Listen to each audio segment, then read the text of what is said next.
welcome to Sharing the Chair. I'm going to do that again because I think I started before my red light and you heard me in the middle of a sentence. So, welcome to Share in the Chair, Sunshine Cathedral's weekly interview show. I'm Darrell Watkins, the senior minister, and every week I interview a religious leader. Usually, it is someone that I know pretty well, or someone that I have followed, or they've been sort of a teacher of mine or an inspiration of mine for a long, long time. Our guest tonight is someone that I stumbled over in COVID quarantine. I was thumbing through social media, just looking for stuff to engage in, and there was these hands moving in the in the air midday, some Wednesday, and I'm fascinated by movement. And this struck me as very, very different sort of signing. Usually signers, they look like they're chopping salad or playing the piano, or they look like they're sort of ballerinas or doing Tai Chi, very graceful. And this was really neither one of those. These were these strong, deliberate movements, almost martial art-like. Well, there may be a reason for that. We'll find later on. But it got my attention. And then it was followed by him doing what he was doing verbally. And it was just this powerful, beautiful, affirmative prayer. And so that was how I found the Reverend Dr. Raymond Anderson. And since then, I followed him. We're really talking 6-8 weeks here, And since then, have just his statements on social media. He's recently had a transition in his family, and he was just boldly and beautifully shared that experience with the world, took us on that little journey or whatever. So I've become a big fan pretty quickly, but you're going to learn a lot about him tonight as I'm learning, because he's just this guy. I'm like, he needs to talk to us. We need to know him. And he wonderfully, when I said, you don't know me, but let's fix that, he was so nice and said, sure. And so even though he just got in from out of town last night on a long road trip, taking care of family business, got in last night, here he is today. So would you please welcome with me the Reverend Dr. Raymond Anderson. Hey, Reverend Ray.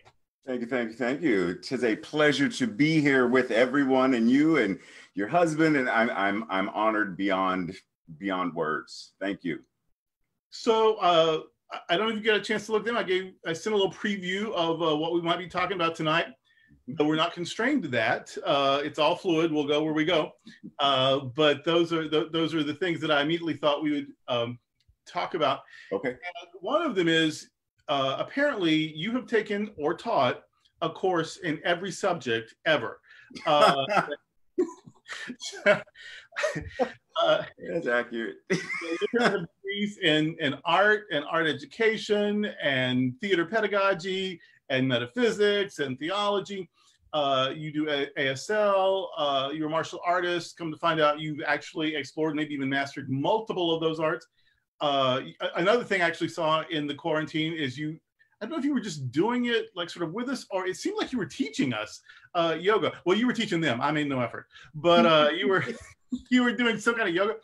And so you have all of these. You were a teacher, both college and public school level. Now you're a spiritual teacher. You've got a center in Baltimore. I mean, you're Reiki. I mean, you just are all over the place. And then so I just want to know, how did you discover and merge all of these things like you have done? You've cast a very broad net.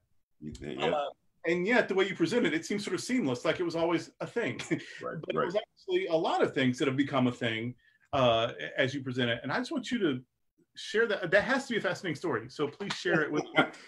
Well, okay, so growing up, one of the things that specifically my father always emphasized was this idea of following your heart, doing, whatever your bliss is, and not needing to work per se. Like that, whatever you're doing, if your heart is in it and you're enjoying it, then even though you may be doing it for 10, 12, 15 hours a day, because it's what you love, it's what you love. So growing up, I've been in like so many different things, from comic books to, You know, the sign language came about because I used to watch Sesame Street, and Linda Bove was on Sesame Street. And, you know, you see people speaking Spanish and French and all this other stuff. But here's this woman using her hands to communicate. And I was like, what in the, I want to meet her. I don't want Bob to be there. Bob was her interpreter on the show and her love interest on the show. And I was like, yeah, I don't want him to be, I just want it to be me and Linda, because I got some serious questions. Does Oscar the Grouch have legs? Like, I want to ask her these questions. You know. So, right. So, you know, I'm in school years later and I love art. So basically it was just, this is what I love. How do I learn more about it? Oh, I like this too.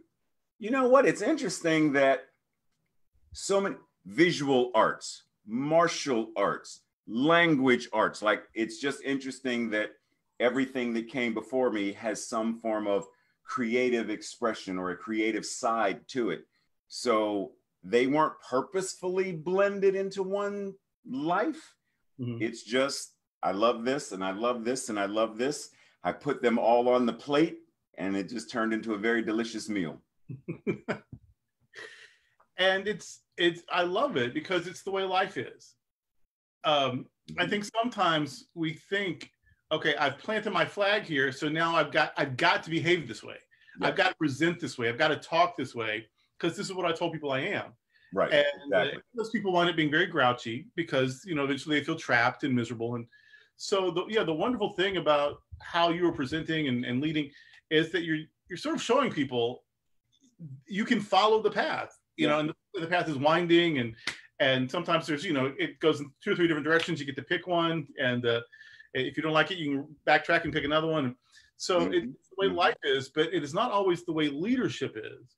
And leadership isn't always effective because of that. So your ministry is sort of giving people permission to live their lives authentically without getting too much hung up on labels or a lot of preconceived shoulds.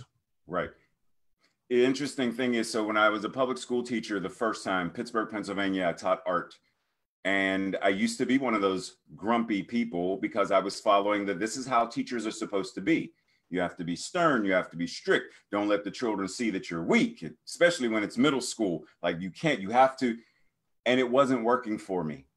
If anyone has ever seen me speak or teach, I'm an extremely silly individual. I love to laugh. And I had to change my teaching methodology. Like I had to, because it was affecting my health, blood pressure, migraines. I was like, no. Okay, so wait a minute. If I'm not having fun in class, there's no way they're having fun. So I changed it up. And what I've learned is we have enough boxes to check. Applications for college, for work, census, there's enough boxes to check. Within the LGBTQIA plus community, it's like, well, which of these led, like, okay, I got to check this box versus just be you. We are so conditioned to have to be, so wait a minute, so you're a Buddhist. Well, what does that mean? Well, if you're not doing this, then you're not doing Buddhism right. Well, if you're not doing this, you're not doing Christianity right. If you're not doing this, you're not doing New Thought right. So wait a minute, pause for a second, back step, breathe, and say, who am I? So in terms of ministry, it's the same thing. Like I always ask myself this, so who am I as a minister? What is mine to do? How do I show up? Because ultimately it's the members of the community, their decision, what they study, practice, read. All I can do is like a personal trainer. I can offer you the exercises. I can offer you the techniques, but it's up to you what you do when you go home. So I serve as a guide, look, everything I'm teaching you, some way, shape, or form, I've put it into practice in my life. I'm doing my best not to speak from, therefore, that which God must be, for it is all there is. Like, what's the point? Like, I'm not going to talk from there because it's too lofty. I need to talk to you from right here where I grew up in a family of trauma and abuse. I hated myself. I wanted to die, suicidal ideations, reckless living in an attempt to kill myself because I didn't have the courage to just go outright and do it. Trauma in the family, PTSD, hypervigilance, all of this stuff. Then I find this teaching and it changed. I'm providing you the same means that, look, I know this works. You have to modify it for you, but I know affirmative prayer works. Spiritual mind treatment works. I know that meditation works. I know, but you have to find that for yourself. So for me, leadership is the same. Like it's that. It's how do I offer these gifts, this skill, this talent, this treasure to the community and ultimately to the world. When your mother was approaching her transition, I guess I don't know if the medical people had told you that was happening or if you intuited that was happening, but you seem to be preparing people for that you were going to be busy doing things in the near future. And you asked her for spiritual support. And the way you asked for it was very pluralistic and very open at the top. How you said, like, if you'll pray for me, or if you'll send me Reiki, or if you'll visualize this, or if you hold me in your thought, like you left the door wide open for people to practice their practice on your behalf. Exactly. And that, I thought it was so lovely, and also so different than the way a lot of New Thought people would have handled that. A lot of New Thought people, they are purists, or they want to be purists, and they want to do it right. And they wouldn't have invited things that wasn't their necessarily way of doing things. And so that's another thing that sort of caught my attention, is that you invited people to authentically support you as who they were and how they practiced, which I think does fit into our philosophy of oneness. And there's one power, and so whatever you call it and however you tap into it, do what's working for you now. But I have been scolded several times by fellow New Thoughters for not doing it right. I once just posted a quote from Paramahansa Yogananda, one of the most enlightened people to ever walk the planet. And I think he said will instead of am. He used a future tense affirmation or whatever. I practically got hate mail. I'm like, it's a quote, y'all. I'm not changing Paramahansa Yogananda. Right. I'm just sharing what he said. But some people with that, and that seems very fear-based to me. Like, I'm afraid that if I don't get it right, that it won't work, and then I will have wasted my time. It seems fear-based to me, and yet it seems like one of the things we need healing most from is fear. Like, one of the things that's what attracted me to the teaching was that a lot of fear. Yes. And I wanted to stop wasting time with fear. Fear wasn't doing me any good, and I needed to figure out not only how to move through it, but also how not to beat myself up for having it in the first place. Exactly. And this was teaching that did that. And yet sometimes we still use it to sort of reinstill fear. You said will instead of I am. You call yourself New Thought? I call myself a fan of Yogananda. I'm just quoting. Exactly. So yeah, I just thought that was very, that was another thing that caught my attention. Support me the way you can support me. And inviting people not only into your personal experience, but not asking them to leave their own behind. It was a teaching moment, actually. Maybe it wasn't meant to be, but it was. Yeah, and I appreciate that because, okay, so on two things. The former me back in the day would never have asked for support. And when it is offered, would have been like, no, I'm fine. I do not need anything. It is okay. Like, because there's this thing of, well, if you take it, one, you're indebted now. Two, if you're taking it, then it means you're weak and you can't do it on your own. And over the years, especially in this teaching, I learned, wait a minute, so God is all there is. Like Voltaire says, God is a circle whose circumference is nowhere, whose center is everywhere. So everywhere is the center of God. So right now, where you are is the center of God, where your husband is the center of God, where I am is the center of God, and it is what we are showing up, incarnating itself as us. So we're interdependent upon each way that God is showing up, because the two of us couldn't do this by ourselves without your husband being the engineer, right? So, and he and I couldn't do this because he's the engineer, not the person interviewing, right? So it's like, well, so we're interdependent. For me, it's a matter of, I know a lot of people, some in New Thought, some not. Some do whatever they do, some do nothing, some are atheists. And they're all within this thing called humanity. And we've established a relationship. They love me or appreciate me or whatever it is. For me to say, you're an atheist, there's nothing you can do for me, is the height of blasphemy.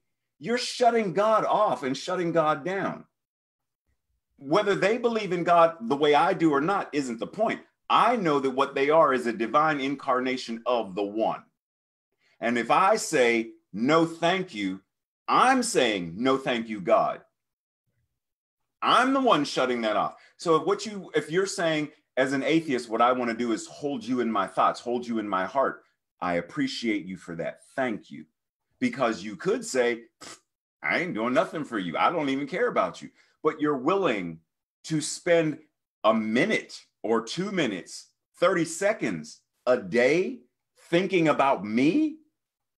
And I know that thoughts held in mind produce after their own kind. So that 30 seconds of thinking about me, encased, enveloped in love and peace and light, is 30 seconds of a gift that I am willing to accept. So of course, I'm going to keep the door open to everybody and anybody who is willing to support, to love, to whatever it is, because I know, and it's the law of circulation anyway, what they give to me fills my cup. So my cup runneth over, and I am able to give back from the overflow. So they're actually giving to themselves, because the more powerful I am, the more powerful I am to support them when they are then in need. So, like it only makes sense that we are one family, we are one tribe, we are one divine being a trillion incarnations of. So why wouldn't I accept it? Absolutely. Yeah. And we know, I mean, even from non-religious sources, we know that consciousness is non-local. Mm-hmm. And so thinking of me from over there, whether or not you put the phrase "Dear God" in front of those thoughts, mm-hmm. You know, it's still sort of a psychic hug. And especially in COVID days, you know, psychic hugs are maybe the only hugs we're getting. So, mm-hmm. So bring them on. Exactly. Well, since we've sort of stepped into to our new thought feelings and communities and teachings and thinkings, and I spoke to a CSL minister, I don't know, 6-7 years ago, who was she was on fire about some stuff. She was just really, she was like a social justice warrior. She was just going after it, and I was so impressed because I hadn't seen a lot of that in New Thought. In fact, a lot of my experience in New Thought, it's one of the reasons I had to wear a lot of hats so I could do all the things I wanted to do. Right.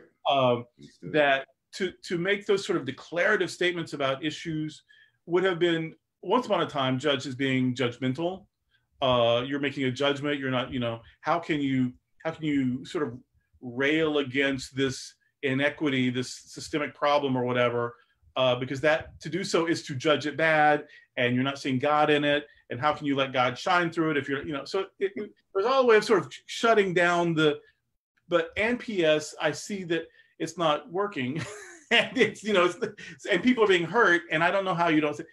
I think it's Harv Bishop who talks a lot about some people they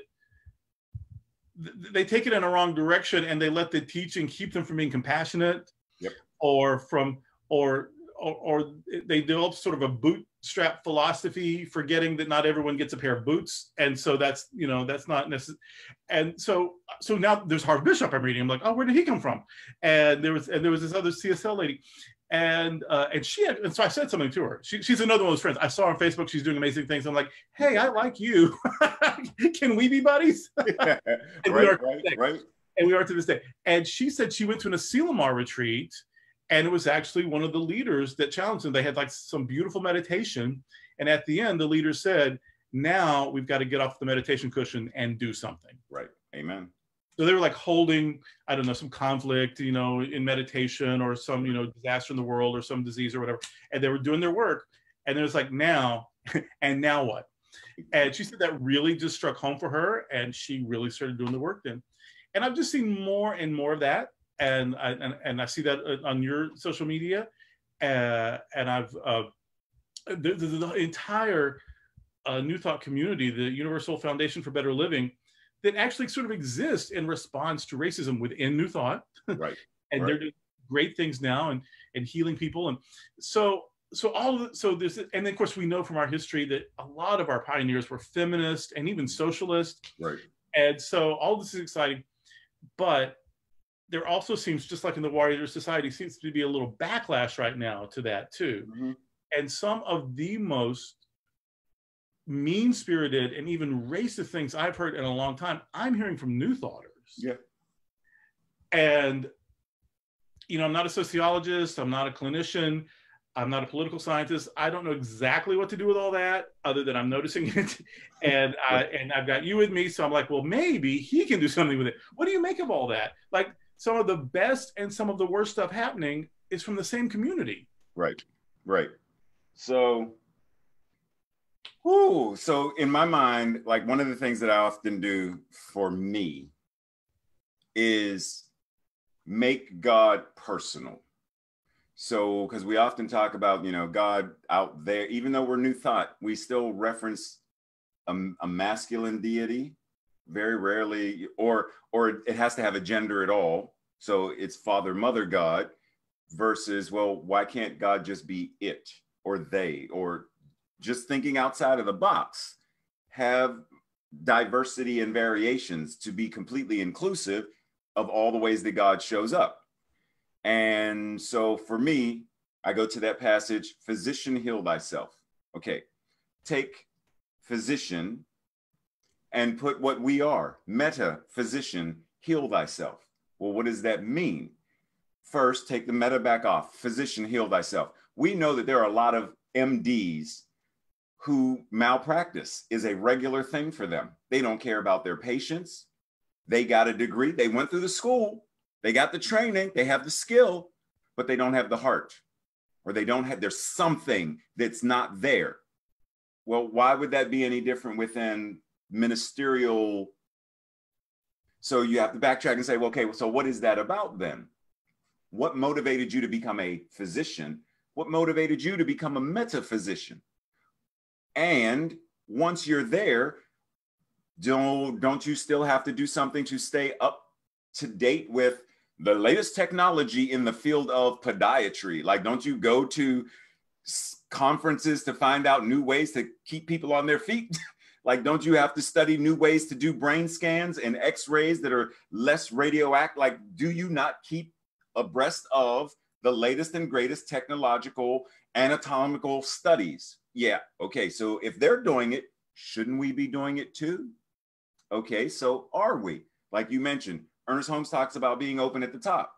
Yes, yes, yes. But we should also be open at the bottom. And when I say that, I mean, here's a tree, and go to the sign language. Here's a tree. The branches are open at the top. They reach for the light. They reach for the oxygen. They're the carbon dioxide, like they're reaching and they're giving off the oxygen. But the roots are in the ground, in the dark. And so it's open at the top and it's open at the bottom.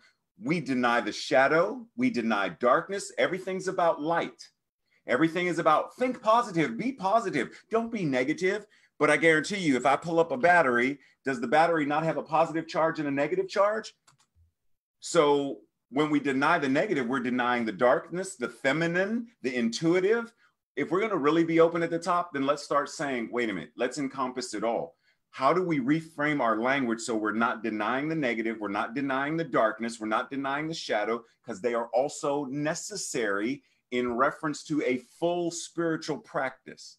Because if we do that, then we recognize if I see someone slapping a child, do I simply go into prayer and say, there is only one power and one presence, God the good, and what I see and recognize right now is God as divine peace? Or do I go over there and stop them from beating this child to death? When do we start to do the second half of what Ernest Holmes said? Treat and move our feet. We are in many ways, we are an armchair spirituality that likes to twiddle our thumbs, or what I often reference as spiritual masturbation. We like to feel good about praying. We like to feel good about contemplation. We like to feel good about our music on Sunday. We like to feel good when we're in fellowship, but we don't want to do good. I have an intersection of being a Black gay man in the United States of America. I have to be involved. Right. I don't have an option, because when I walk out the house, they don't see clergy. Right. If I had, I'm not so fortunate at this present moment, but if I had a significant other, do I not have to be mindful of, is this an area where we can hold hands, or do we have to be careful? Because if I throw caution to the wind, isn't that reckless? That's like driving a car and saying, well, I know that God is all there is, so Jesus, take the wheel. That's reckless and just idiotic.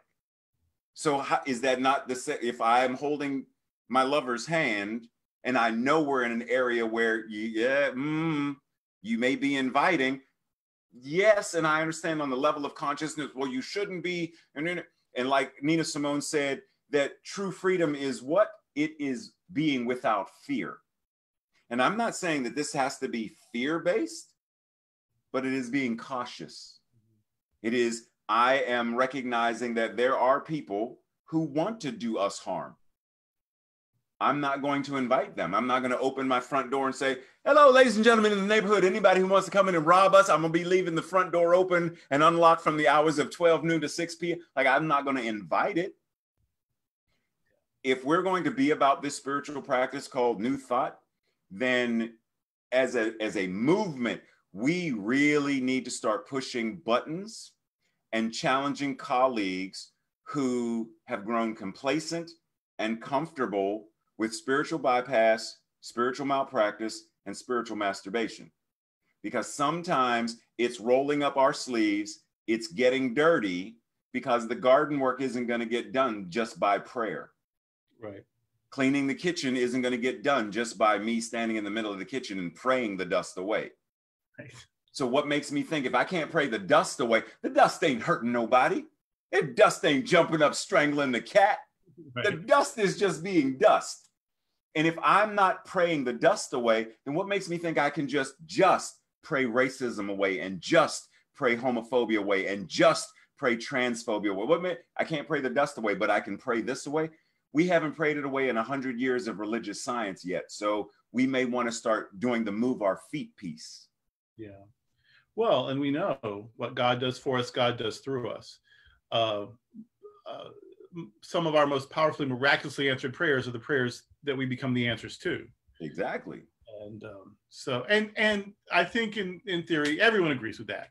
But when it comes to, I'll just tell you, and for a lot of reasons, and this isn't a support group, but when I see people, and not just say it, but say it as a response, as a defensive thing to like BLM, all lives matter. That is a triggering thing. I'm like, why can't you just let people say what they need to say? Why can't you let people who are being targeted and their allies speak up to that? Why? And this is a lot of from our spiritual friends.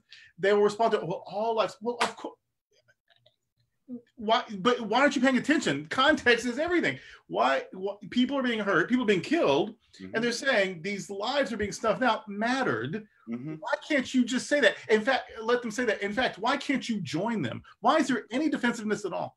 And so I'm feeling really triggered lately by some of my colleagues, because they're trying to be so pure and so loving and so everything is everything, that they actually are hurting people who've already been hurt by saying, I'm really not here for you. Right. And I know that's not their intention. Right. but that is the impact. Well, one of the things that I've noticed is it's just like with coming out, is a lot of people are homophobic until someone they really care about comes out and they're like, oh, what?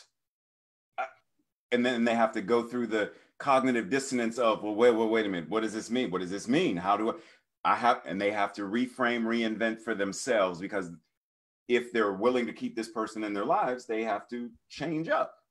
So it's almost like that with everything in New Thought, with us in New Thought, is we have to really understand and make this thing a personal thing. So what I've done with folks who come to me with that, but Reverend Dr. Ray, don't all lives matter? Yes, they do. But answer me this, you have a child. If your child was diagnosed with cancer and you're at the hospital and the doctor says, I'm sorry, there's nothing I can do for your child because all cancer patients matter, and they leave to go take care of somebody else, how would you feel? Or all diseases matter, and they walk out the room and they don't tend to your child. How do you feel? They're like, I would be outraged. Of course. So do you understand that Tamir Rice was 12 years old and we watched Tamir Rice get executed on film? Trayvon Martin was killed. We've seen how many times have people, I can't breathe, and we saw them murdered. How many times do we need to see someone being executed, murdered, or modern day lynched today? How many trans women of color have to vanish or be murdered for us to say that's enough? How many indigenous women missing and murdered till we say that's enough? Our teaching, we know everyone, I have yet to meet someone in this teaching, regardless of which denomination it is, say, yeah, this doesn't work. There are things in there where they're like, well, visualization doesn't work for me, so this works for me. I got you. But as a teaching, I haven't found anyone yet who says that it's just BS, like it works. Okay, so if it works, then why is it not the balm of Gilead for today that's at the leading edge, at the cutting edge of making this a world that works for all? We are primed for shifting the consciousness that is currently in our politics, in our education, in our healthcare system. It's all about consciousness. So why are we not pushing ourselves forward to say, what is really mine to do? How do I change the narrative? How do I reinvent what it means to be a metaphysician, a minister, a practitioner, a chaplain? What does it really mean? So that I'm out there tending to the people who need this. And we don't, and it goes back to what you said before, it's fear. I think that there's something within the tapestry of our education to become this, that it plays into the psychology of those who just want to chill, right? They just want to be the, you know, dude, it's all peace and love. It's all good. Just chill, man. It'll all work out. Rather than, this is a liberation theology. We may not necessarily call it that, but it is, because ultimately, this theology set me free from PTSD, depression, suicidal ideations, and all of the triggers and traumas associated with it. I'm 54 right now, and I have been to or attended or whatever, well over 3,000 wakes, viewings, and or funerals in my life. That's a lot. My relationship with death has drastically changed. There is no way I would have shared those intimate moments that I have over the last couple of weeks regarding my mother's transition had I not understood the importance of being completely authentic and completely transparent, because I need you to know this is what I feel. Even though I'm in this teaching, I still feel it. And even though I feel it, I'm still able to one step and one step and one breath and one breath, keep moving forward. And even when I stop and am still, because I feel I just need to be still, in that still moment, in the Chinese martial arts, there's Wu Wei, the accomplishing more by doing nothing. Sometimes being still is the thing to do. And so I need to share that that's where I am right now. In our teaching, we don't give enough people permission to be themselves. We don't give ourselves enough permission to be ourselves. We are so on, like you said, it has to be the right way. It has to be done this way. If you're going to do a spiritual mind treatment, then it's got to be based upon the formula that Ernest Holmes established, versus Ernest Holmes said, if you really, really, really do this work and you're really open at the top and you're really doing what you're supposed to do as ever expanding consciousness, then your consciousness will reach a point where you don't have to speak a word and it'll be done. Are we working towards that? Are we moving towards what Yeshua said? Look, I did these miracles and so can you, and even greater. Are we working towards that?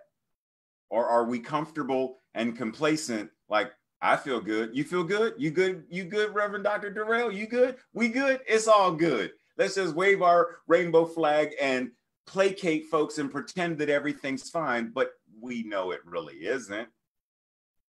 So as a movement, it's time to move the scales off of our eyes. It's time to, stop seeing dimly lit and murky water. It's time to see things clearly and move forward, ever expanding consciousness. Right.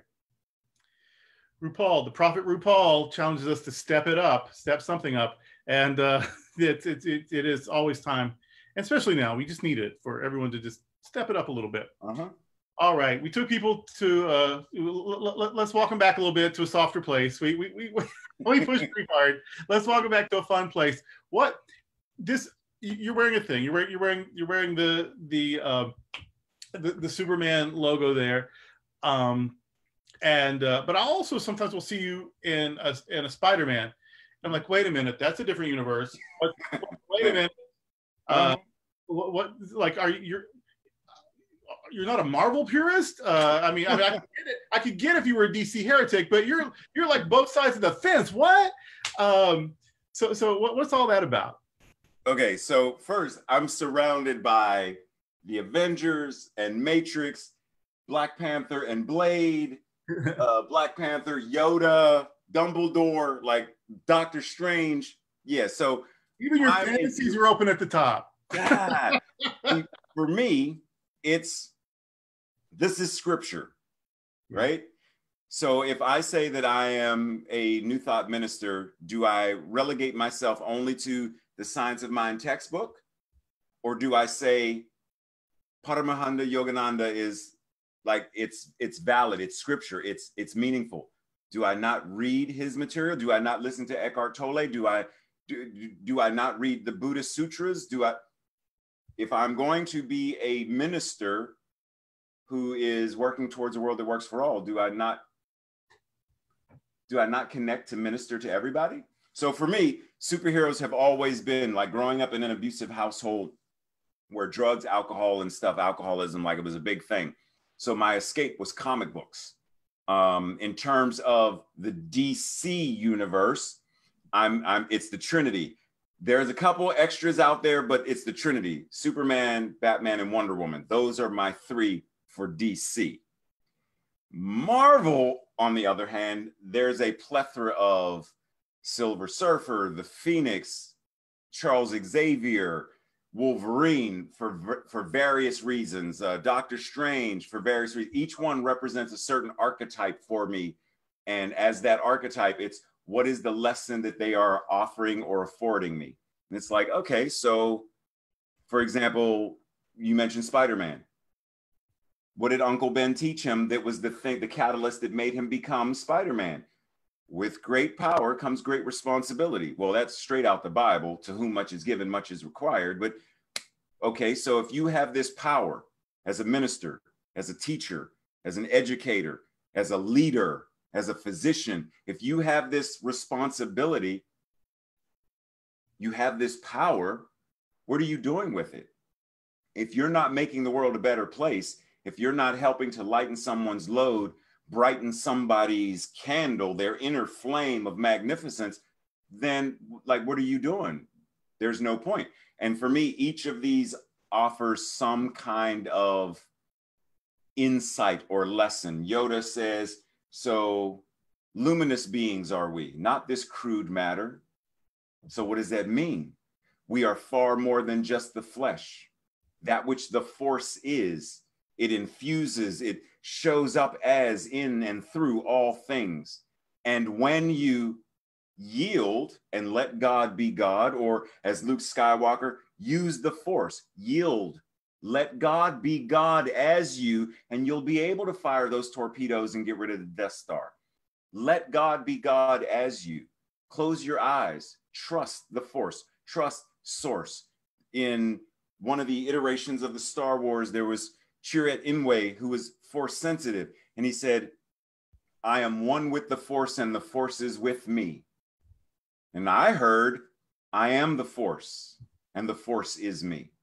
So it's not just in me, but it is everything that I am. That which God is, everything that I am. So that's why the superheroes, I mean, even Superman, Kal-El, was created by two young Jewish boys, El being the Hebrew word for God. So Kal-El is actually, and I asked a couple of Jewish folks, so what is Kal then? If it's Kal-El, and everyone says, well, the closest translation would be the voice of God. So Superman is the word of God made flesh. Wow. And if you watch the most recent iteration of the movie Man of Steel, when Lois Lane says, well, what's the S on your chest? And he says, it's not an S where I'm from. It means hope. That's scripture.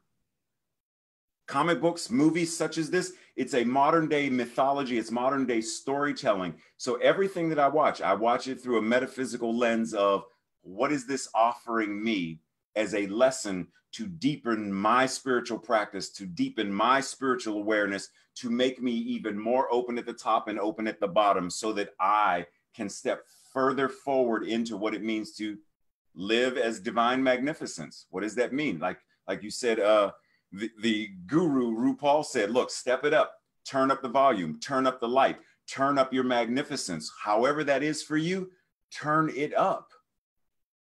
We can't second guess our stuff. We can't be on stage and be like, Romeo, Romeo, wherefore art thou? It's like, girl, turn it up. Like, we need to believe you. Yeah. I don't know if you hear this, but from another room, there is uproarious laughter, and it's coming from my husband. But he's laughing at me. Yeah, he's enjoying it. In my doctoral thesis, Superman makes an appearance. Also, Harry Potter, Buffy the Vampire Slayer, and the Star Trek universe. And that's I have a degree from that. That is sweet. I love that. So when you had this whole exegesis of Superman, I'm like, wait a minute, that's a chapter in my thesis. That is cool. That is cool. That's wonderful. Well, okay, we've got only a couple of minutes left. In that time, what do you want to plug? Do you want us to know about a book that you've written, or about your website, or about your availability as a speaker, or what do you want to plug? Okay, so I have currently 2 books in publication: Visual Music, which is a book about how to sign songs in American Sign Language, and Moving Mountains, The Journey of Transformation, which is pretty much what it says. It's a self-help book, spiritual guide for people who are spiritual beginners of, I don't even know where to start. Like, what's the A before I get to B? I'm currently working on a 3rd book, which is How to Be a Spiritual Warrior. So stay tuned for that, because we'll be mentioning a lot of this stuff in that one. Website is www.Raymond, it's a T, not a D, RaymondAnderson.com. Email me, same thing, RaymondAnderson@RaymondAnderson.com. Yes, I'm available to speak about a number of things. It doesn't even have to just be Sunday speaking. It can be keynote addresses, etc. And if you ever have questions about anything, feel free to find me on Facebook, Instagram, Twitter. Send me an email, carrier pigeon. I even do smoke signals if you want. Of course. Maybe not the bat signal, but yeah, it's fine. Even if it's the bat signal, I'll respond. All right. Thank you so much. This has been fascinating. I knew it would be. I hate that I feel slightly tyrannized by the clock, but because I could, as long as we've been doing it, I could do it that much longer. This has just been wonderful. And I told you ahead of time, I feel a little uncomfortable with this last question, but it's always the last question. And so because of your recent experience, but but everyone gets this question, and so you won't be spared. Come on. What happens when we die? So based upon my experience, my teaching that I follow, whether it's from the indigenous stuff that I studied, in shamanism, et cetera, or metaphysics, like regardless of, it's this idea that, I'm going to go to Marvel. There's a multiverse in my father's, right? There are many mansions. There's a multiverse that when this body is shed, or just like if you have a car and you're driving your car and your car gets worn out, you drop your car off at the junk pile thing and you either go get a new car or you get a bike, but you keep going. You just keep going in a different mode of transportation, in a different city, in a different whatever, but you, the essence of you leave the car and let the car go wherever it goes. We leave these bodies, but that which is the truest essence of us, because God cannot die, then that which God is goes somewhere. Where it goes would be up to the mind of God, wherever God wants to go, because I ain't gonna stop God from going where God wants to go. But it's this idea that consciousness is, it can't be destroyed, it can't die, it does not end. Holmes said in the Declaration of Principles, we believe in the eternality, the immortality, and the continuity of the individual's soul forever and ever expanding. So we go into that, whatever that is, wherever that is, the multiverse of worlds upon worlds upon worlds upon worlds, because consciousness is infinite and never ending. And I said this at my mother's memorial. Yeshua said, I came that you may have life and have it more abundantly. So I know that wherever my mother is, that which is life goes on. She right now is having it abundantly and more so abundantly. And so I'm at peace. Excellent. Well, we bless you, Reverend Ray, because you have certainly spent the last 40-something minutes blessing us. This has been amazing. Thank you so much. My pleasure. Thank you. And thanks, everyone. We'll do this again with another fascinating guest next week.